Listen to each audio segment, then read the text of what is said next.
s'appelle Andrew Murray. Il était pasteur théologien sud-africain.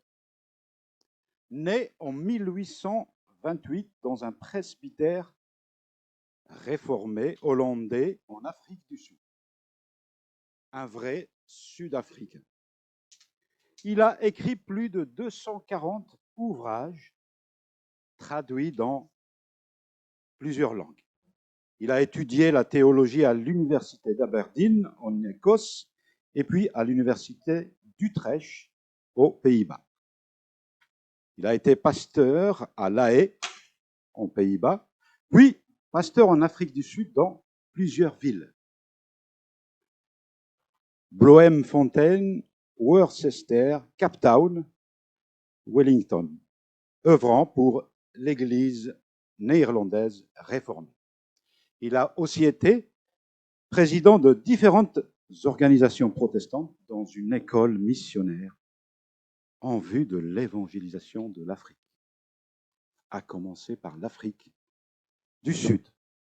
Marié en 1856 à Emma Rutherford, ils avaient 10 enfants.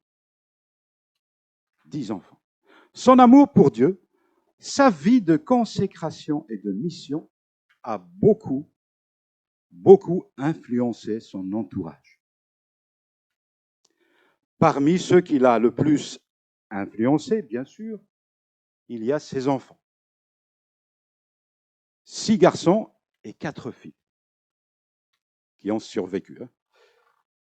5 de ces 6 fils sont devenus des ministres de l'Évangile. Et ces 4 filles sont toutes devenues des femmes de pasteurs. C'est pas fini. 10 petits-enfants sont devenus des pasteurs. Et 13 petits-enfants sont devenus des missionnaires. Gloire à Dieu.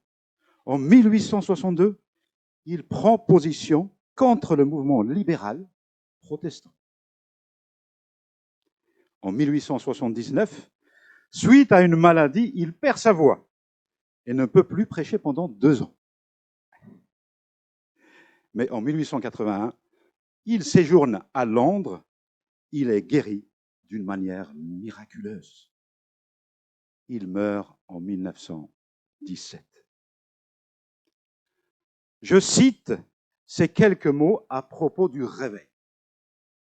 Il a parlé du réveil. Pour lui, le mouvement du réveil d'évangélisation en masse est tout d'abord un mouvement intérieur, au fond de chaque croyant. Amen. En voici ces quelques propos, ces quelques citations. Le réveil dont nous avons besoin est un réveil de sainteté, dans lequel la consécration de tout notre être doit être pour le service de Christ, et dans lequel toute notre vie serait incluse. Et comment un tel réveil peut-il être obtenu? Il ajoute, cela coûtera beaucoup de prières. Cela coûtera encore plus que cela, plus de sacrifices à soi et au monde. Cela requérera de chacun de nous un abandon au Seigneur Jésus.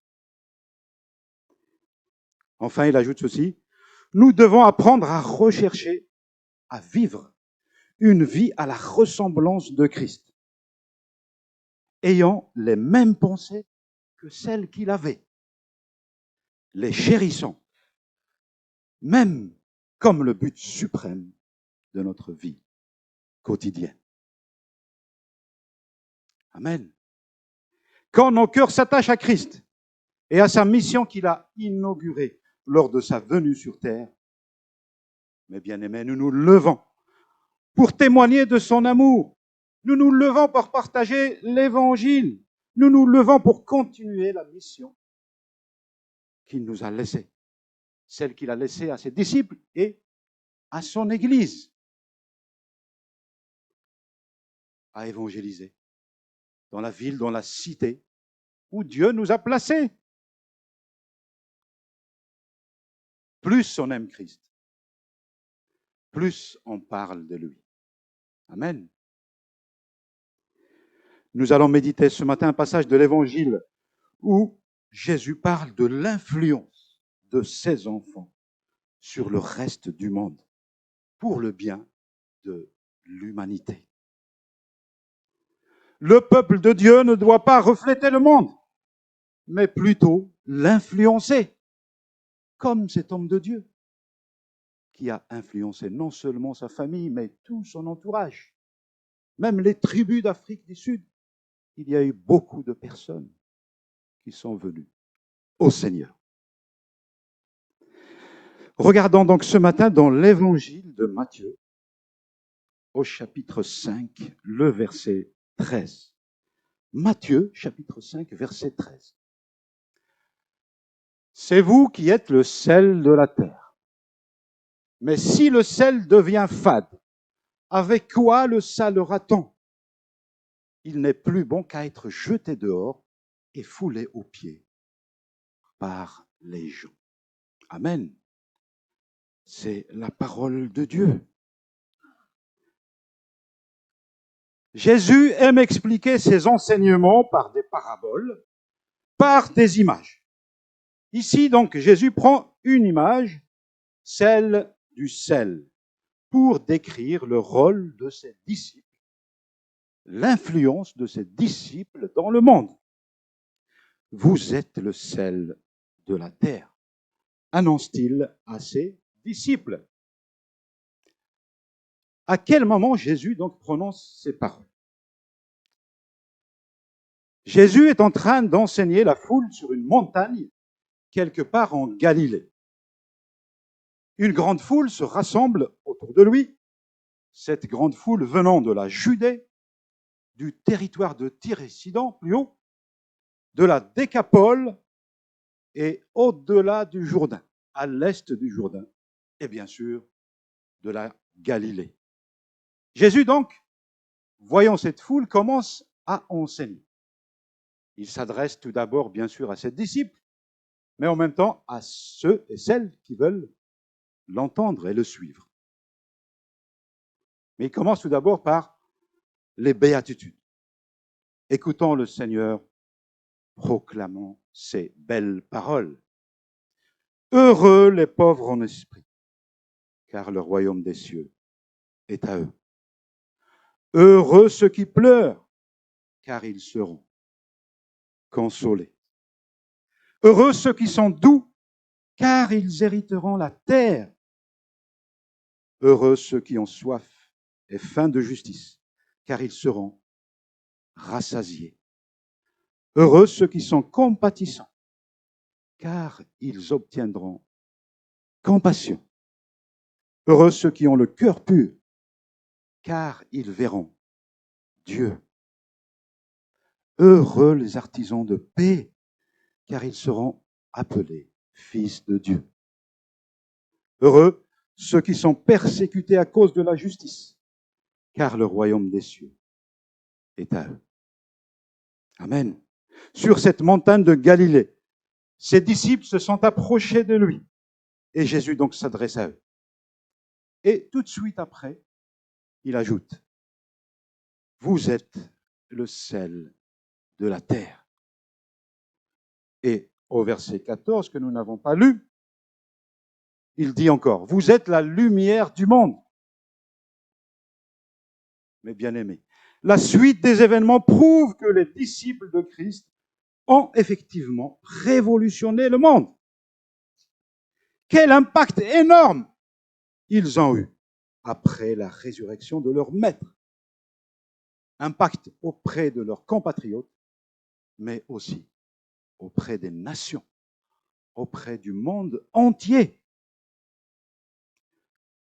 De simples ouvriers, de simples pêcheurs de poissons, de simples collecteurs d'impôts ont partagé l'évangile en portant la lumière de Christ et en étant exemplaires dans leur comportement. Ils ont changé l'histoire de l'humanité.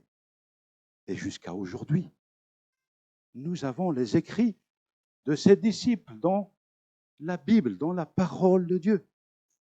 C'est une écriture, enfin c'est une parole inspirée par Dieu qui touche encore des cœurs aujourd'hui. C'est une parole vivante. Pourquoi l'humanité a été influencée par ces disciples de Christ? Car ils étaient lumière du monde et sel de la terre. Amen. Pourquoi donc Christ utilise cette image du sel? Dans le passé, le sel avait beaucoup plus de valeur qu'aujourd'hui. On l'appelait l'or blanc. Les Romains affirmaient qu'en dehors du soleil, rien n'est plus précieux que le sel. Le sel a favorisé des routes commerciales. Il a provoqué des guerres entre les peuples. Et on payait même les militaires du temps de Jésus avec des ratios de sel. Et oui, le mot salaire vient du latin solarium, qui veut dire ratio de sel. Il existe 2 procédés pour obtenir du sel. Nous allons faire un peu de chimie ce matin, un cours de chimie. Donc 2 procédés pour avoir du sel, l'extraction et l'évaporation. Le sel se trouve dans les profondeurs, dans les entrailles de la terre, à certains endroits. Et donc on creuse et on trouve du sel et on l'extrait à l'état brut, donc avec des impuretés. C'est le procédé de l'extraction. Le second procédé, c'est l'évaporation. C'est les procédés que nous avons en France. On retient l'eau des mers, des océans, dans des parcelles de terre larges et peu profondes. Et donc, avec le soleil, l'eau s'évapore et il reste au fond de ces parcelles du sel. Et qu'en est-il au temps de Jésus? Où trouvait-on du sel? Eh bien, à l'époque de Jésus, le sel provenait de la mer Morte, où la concentration en sel est particulièrement importante. Regardons cette image. Nous voyons, donc c'est la mer Morte, et nous voyons le dépôt du sel devant. Tout cela, c'est du sel. Il y a juste à ramasser. Et donc Jésus, pour bien se faire comprendre et expliciter son enseignement, il utilise donc cette image, le sel qu'on utilise quotidiennement pour la nourriture. Jésus donc s'adresse à ses disciples et à ceux qui veulent le suivre, et il s'adresse aussi à nous. Aujourd'hui, amen. Ma sœur, mon frère, le Seigneur s'adresse à nous par cette parole aussi. Cette parole de Dieu qui est vivante, qui est le Réma. Elle parle, elle touche, elle transforme les vies. Je dirais donc que Christ a utilisé cette image du sel pour ses différentes caractéristiques. Les caractéristiques du sel. Le sel, donc, comme je le disais, avait beaucoup plus de valeur qu'aujourd'hui. On l'appelait l'or blanc. Les chrétiens, les enfants de Dieu, ont de la valeur aux yeux de Dieu. Amen. Ma sœur, mon frère, tu as de la valeur aux yeux de Dieu. La seconde caractéristique du sel, c'est qu'il donne soif. Quand nous mangeons un plat trop salé, cela nous donne soif. Nous avons envie de boire de l'eau. Mes bien-aimés, les croyants donnent envie au monde d'avoir soif. Soif du Seigneur, soif de sa parole. plus les gens sont en contact des chrétiens, plus ils auront soif de connaître Jésus, qui est la source de la vie. Amen. Qui est la source de l'eau vive. Troisième caractéristique. Le sel fait fondre la neige, la glace. Pensons à notre joie, à notre paix intérieure. Pensons à notre patience, à notre douceur, à notre tendresse.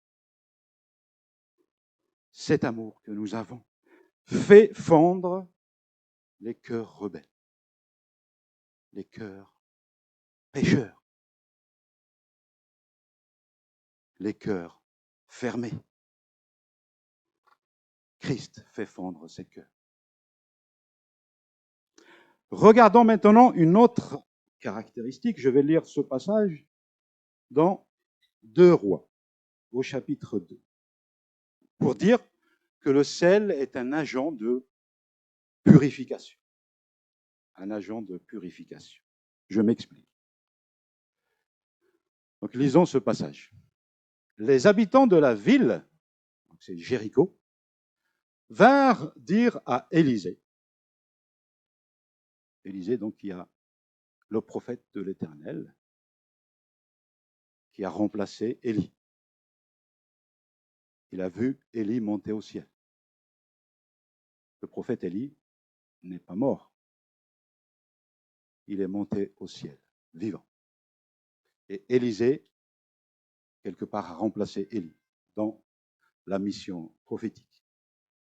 Et donc, les habitants de cette ville de Jéricho viennent voir Élisée et ils disent, « Vois-tu, notre ville est bien située, comme mon Seigneur peut le voir, mais l'eau est malsaine et la terre est infertile. » Il répondit, « Apportez-moi un plat neuf et mettez-y du sel. » Ils le lui apportèrent.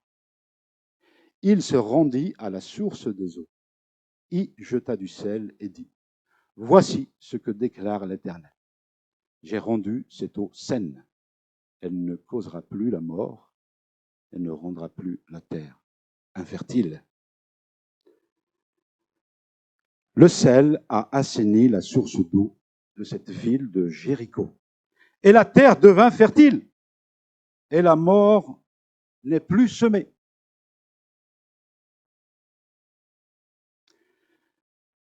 Le croyant porte un message de vie, et non pas un message de mort.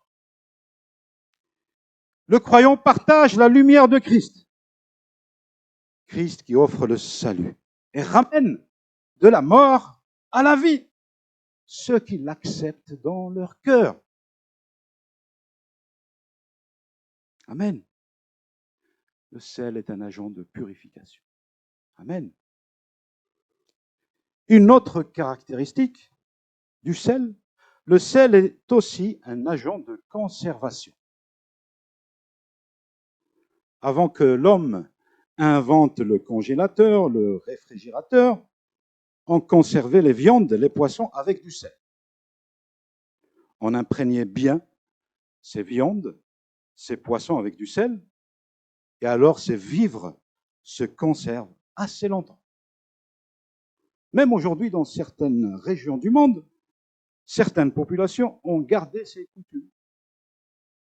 Donc, ils pratiquent la conservation de la viande et du poisson en imprégnant ces vivres avec du sel.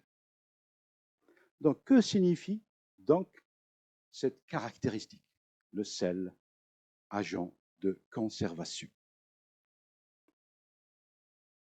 Mes bien-aimés, les chrétiens empêchent ou retardent la décomposition, le dépérissement moral et spirituel de la société. L'Église est là pour conserver la vitalité, les valeurs morales de la société. Amen. Nous sommes en perte de repères dans nos sociétés occidentales. Nos structures familiales et sociales issues du monde judéo-chrétien sont mises à mal. le rejet progressif des valeurs judéo-chrétiennes a pour effet la déchéance, la perte de ces valeurs morales. Le mariage pour tous est un exemple. Le mariage entre deux hommes ou deux femmes. Nous constatons aussi un manque d'honnêteté, d'intégrité, de respect de la dignité de la personne dans les entreprises. L'être humain essaye de monter les échelons, d'avoir des promotions dans son travail, quitte à mentir, quitte à écraser son collègue. Les enfants manquent de respect envers leurs parents, envers leur instituteur. Les structures sociales, familiales sont éclatées. Mes bien-aimés, les familles chrétiennes devraient donc rester des exemples à suivre dans nos sociétés. Et nous avons beaucoup à faire pour éviter justement le dépérissement moral.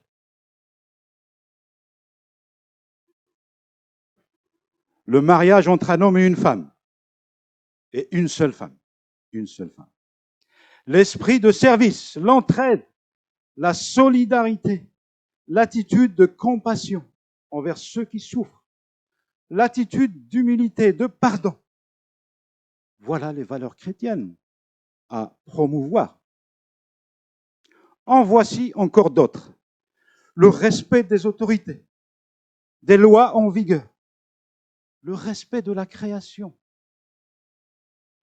la nature, l'environnement, le respect du corps humain. Nous voyons le corps des femmes dans les pubs, dans les différentes vidéos, films, etc. Y a-t-il une autre caractéristique du sel? Oui, j'en parlerai de la dernière. Et bien sûr, le sel donne de la saveur. Le sel donne du goût aux aliments. Le sel assaisonne la nourriture. Sans sel, les mets sont fades. Nous rajoutons du sel pour que les aliments deviennent comestibles. Mais bien aimés, nous avons un message d'une grande saveur pour le monde. Cette saveur ne se trouve nulle part ailleurs. Les chrétiens ont quelque chose qui pimente la vie, qui relève le goût des choses. C'est à l'amour que nous avons les uns pour les autres, que le monde connaît que nous sommes disciples de Christ. Le monde n'attend pas que l'on soit parfait. Seul Christ est parfait. Le monde attend que on lui témoigne notre amour, notre bonté, notre bienveillance, notre compassion, notre joie, notre douceur, notre patience, notre tendresse. Nos faiblesses, nos erreurs ne devraient pas être un frein pour partager l'Évangile, la bonne nouvelle qui donne la vie et non pas la mort. Nous sommes des agents de purification, sel de la terre, et nous apportons donc la vie de Christ là où il y a la mort spirituelle. Amen. Soyons sincères, honnêtes. Soyons sages, justes pour impacter notre entourage. Nous pouvons transmettre le goût de vivre pour Jésus-Christ, transmettre son espérance, son amour. Mettons notre grain de sel dans nos relations, dans nos discussions, et pimentons nos témoignages avec la parole de Dieu qui transforme les vies. Paul dit dans la lettre aux Colossiens, « Comportez-vous avec sagesse envers ceux du dehors. Rachetez le temps. Que votre parole soit toujours accompagnée de grâce, assaisonnée de sel, pour que vous sachiez comment vous devez répondre à chacun. » Amen. avoir la sagesse de Dieu, pour pouvoir répondre avec douceur, avec compassion et amour, pour ceux qui demandent raison de notre foi. Le Saint-Esprit nous aide et nous donne les paroles de sagesse pour toucher les cœurs. Il nous donne la douceur nécessaire, la joie de Christ en nous. C'est ça, la parole assaisonnée de sel. Relisons notre passage. C'est vous qui êtes le sel de la terre. Mais si le sel devient fade, avec quoi le salera-t-on? Il n'est plus bon qu'à être jeté dehors et foulé aux pieds par les gens. Alors, le sel peut-il perdre sa saveur et devenir fade? Peut-il redevenir à nouveau sel après avoir perdu sa salinité? Comment peut-on le fouler aux pieds? C'est la parole qui nous le dit. Comment nous comprenons ces choses? Aujourd'hui, le sel alimentaire est bien sûr pur et raffiné. Il est rare qu'il perd sa saveur. Mais le sel du temps de Jésus pouvait perdre sa saveur. Comme je l'ai signalé, le sel de l'époque de Jésus venait donc de la mer morte. C'était donc un mélange de plein de choses qui donne une poudre blanche. Donc le sel avait des impuretés. Et quand le sel était trop exposé au soleil, le chlorure de sodium, qui est le nom scientifique du sel, eh bien, il s'évapore. Et il ne reste plus que les impuretés dans cette poudre blanche. Et donc là, le sel perd sa saveur. Il ne reste plus que des impuretés. Il n'a plus de goût. Cette poudre blanche devient fade. C'est comme cela qu'on comprend. Donc le sel devient fade.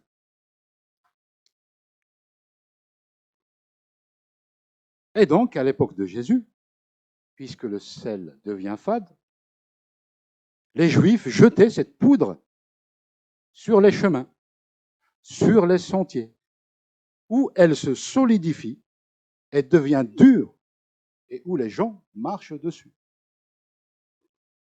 Elle devient donc comme de l'enrobé, piétiné par les foules. Mais bien aimé, un croyant peut perdre sa saveur s'il ne reste pas attaché au Seigneur, s'il n'entretient pas sa relation avec Christ. Avoir son culte personnel à la maison, venir à l'église pour grandir dans la connaissance de Dieu, être nourri par la parole, louer, glorifier Dieu avec ses frères et sœurs, nous aide à garder cette saveur. Amen. Et le croyant qui n'a plus de saveur n'attire plus le monde. Il n'a plus d'impact dans ce monde. Il n'affecte plus son entourage. Il ne sert plus à rien pour le service de Christ.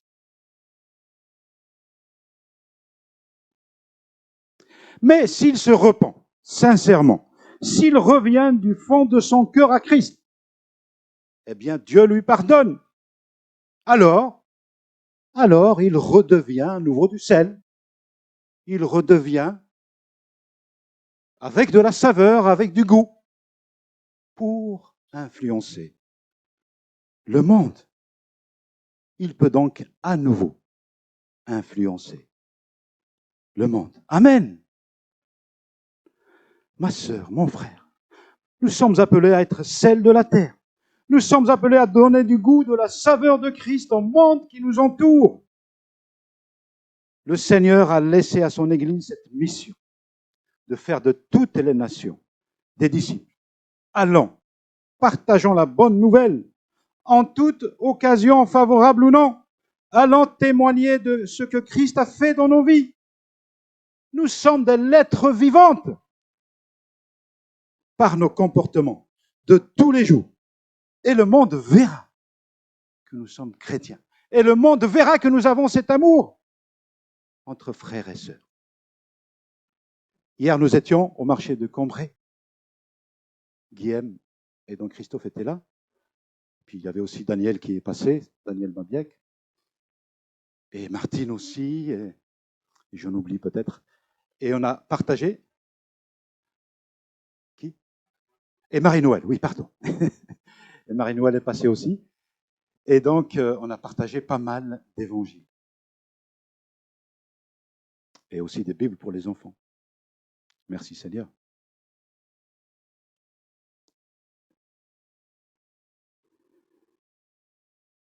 Nous sommes le sel de la terre. Et ce n'est pas en restant dans nos salières confortables qui nous protègent du monde extérieur que nous allons donner du goût au monde. Influençons le monde par nos modes de vie basés sur nos valeurs chrétiennes et ne reflétons pas le monde, mais au contraire, reflétons Christ, qui est notre espérance. Lui qui est la lumière du monde. La foi nous fait œuvrer. La foi nous met en mouvement. La foi nous fait aller vers les gens et leur témoigner l'amour de Dieu. Le chrétien doit sortir de sa salière confortable pour saupoudrer le monde de la saveur de Christ. Mon prochain a besoin de connaître le chemin de la vérité. Mon prochain a besoin d'être pardonné par Dieu, d'être sauvé, et ainsi d'être libéré de la mort spirituelle. Mais il faut qu'il entende l'Évangile, et nous sommes les instruments de Dieu qu'il veut utiliser pour sa gloire, pour son œuvre sur terre. Allons vers les gens qui nous entourent. Sortons de nos salières pour présenter notre espérance. Soyons à l'écoute de nos contemporains. Partageons l'amour, la joie, la bonté du Seigneur. Que nos paroles soient pleines de grâce et assaisonnées de sel. Mettons notre grain de sel dans nos discussions. Soyons dans le pardon mutuel, dans la réconciliation. Persévérons dans le partage de notre espérance. C'est la première et la grande mission que Christ a laissée à son Église. Évangéliser et faire des disciples, à commencer par le fin fond de nos cités, de nos villes. Amen.